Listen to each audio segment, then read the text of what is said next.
Okay guys, one of the big questions I get about the flat earth is, for one, how does the flat earth map work? But one of the big questions I get is, how do the seasons work? And also another question I get is, how come there is a 24-hour sun in the North Pole in the summertime and 24 hours of darkness in the wintertime? Well, it's really simple. Now, first of all, let me run over this with you really quick, because I gotta get into bed and I don't have a whole lot of time. So I'm going to show you the map, which is patented on November the 15th, 1892. This is the version I have on my wall, but I took it off tonight so I can show you this really quick. As you can see, it's 10/4/1892. Okay, first of all, before I show you how this map works, what I want you to notice is over here to the right, you have the winter solstice, which starts on December 21st. Now, this right here in the center is the North Pole. Now, this little circle that you see right here with this illumination around it, that's the sun. Now, in the wintertime, the sun is out here. It's on its outer circuit, making its circuit around the earth. It's further out towards the ice wall. Okay, now in the summertime, which would be your summer solstice, which is on here called the June solstice, and it explains to you pretty much how that works. Okay, and I don't have time to show you. If you want to get really good detail, just order the map. But anyways, notice how the sun here is closer to the North Pole, making a smaller circle than it does in the winter solstice, which is out here, which means it makes a big circle. Now, let me explain to you how that works. Okay, I'm going to turn the light off on this phone for just a second so you can see how this works. Okay, here we are. I've gotten it dark like it would appear in real life. Now, we're going to use this flashlight as the sun source. Now, in the wintertime, the sun is further out, which means, okay, here's the ice wall that surrounds the earth. Let me get you guys familiar with this really quick, because I don't have a whole lot of time. Now, here's North America, here's South America, here's Africa, here's third world countries, and here's Australia.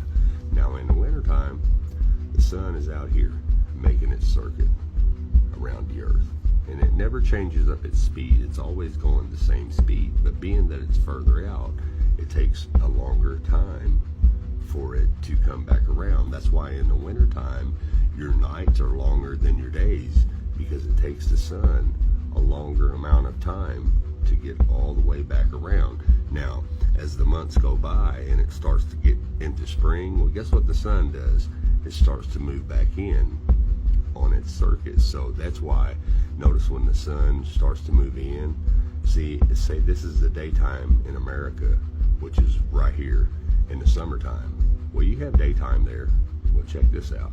In the spring, the sun starts to move closer in. So guess what starts happening to this continent and this continent and this continent? Well, it starts to get warmer because the sun's moving in. That would be your spring. So now, let me fast forward really quick. In the summertime, the sun is all the way in here. Now, that's why your days are longer, because it doesn't take the sun very long to get back around to you. So the nights are really short and the days are longer. Doesn't mean the sun's moving faster. It's just on a shorter circuit. It doesn't take long to make that circle when it's making a small circle. You guys see what I'm saying? So in between the winter solstice and the summer solstice, you have this in-between time, which is right in here. Well, in the summertime, it's really hot here in America. Okay, so in the fall, well, the sun starts to move back out. So this in-between right here, this is your spring and fall. This in-between time, when the sun starts to move back out, guess what? It starts to get colder because it's moving further away from you. Now, notice everybody's like, oh, well, the southern countries are always hot. Well, it's really simple. You got South America, you got Africa, and you got Australia, and it's usually always hot in those areas. You know why? Because they're usually always under the sun as it's moving back and forward on its yearly circuit around. Now, it's really simple, and that's how your seasons work. In the summertime, it's a small circle, just like this right here.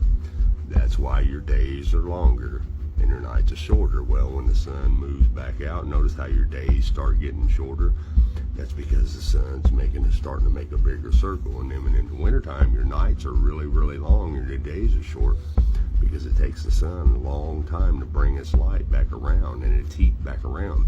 But its heat is way out here, and that's why it's cold here in the wintertime.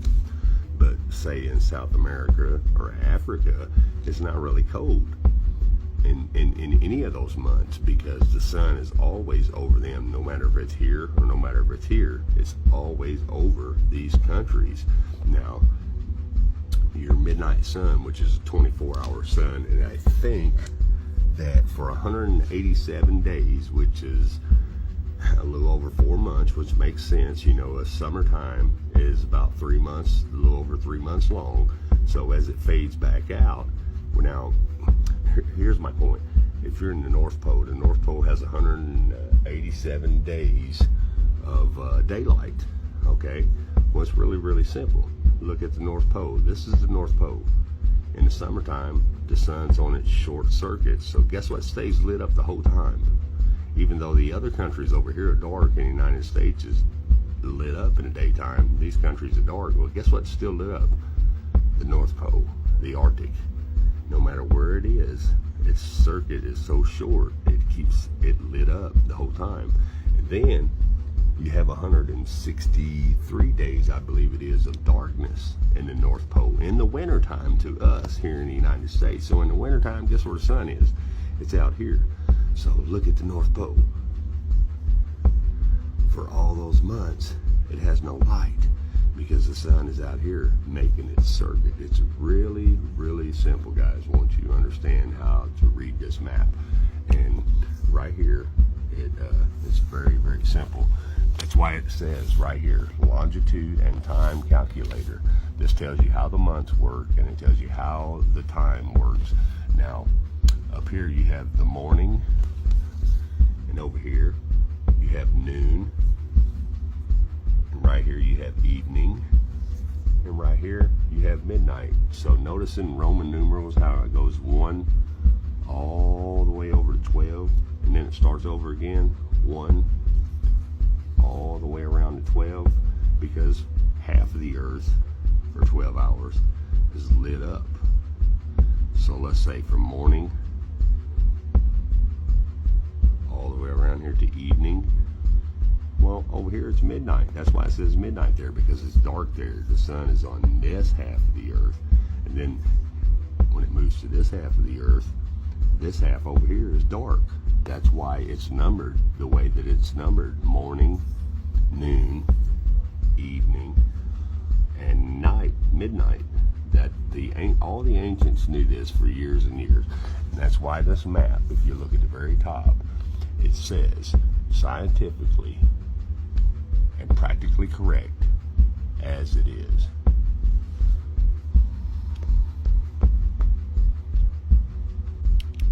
Now, if you're wondering why the map says time calculator, well, it's really, really simple. For thousands and thousands of years, all the ancients used a sundial to tell the time, okay? Now, you have to remember this. They even taught you this in school, that the sundial was used to tell time. Now, if we use a ball, a spinning ball, and the sun, it doesn't work. But I'm going to show you how this works. Check this out. It's really, really simple, okay? Hold on just a second. Okay, we're going to use this pencil right in the center of the earth at the North Pole as our sundial. And I'm going to show you that why this says time calculator. Now, let's say this is the sun, and remember the sun revolves around the earth clockwise. So here's our shadow from the sundial in the center of the earth. Now, as the sun makes its rotation, watch what the sundial does. What's it do? It tells the time: 3 o'clock, 4 o'clock, 5 o'clock, 6 o'clock, 7 o'clock, 8 o'clock, 9 o'clock, 10 o'clock, 11 o'clock, 12 o'clock. As the sun makes its circuit, that's how the sundial works. You See where I'm coming from? Now when it's dark over on that side of the earth, it's light over here. You see, the sun has to make that circuit to make that sundial work. It's really, really, really simple, guys. Really simple. That's the only way it can work. The sundial does not work on a spinning ball. So if it doesn't work on a spinning ball, then that should tell you that the Earth's flat. Either the Earth is not flat, and for 5,000 years people were telling time the wrong way, and I don't think that that's very possible at all. Thanks for watching, guys.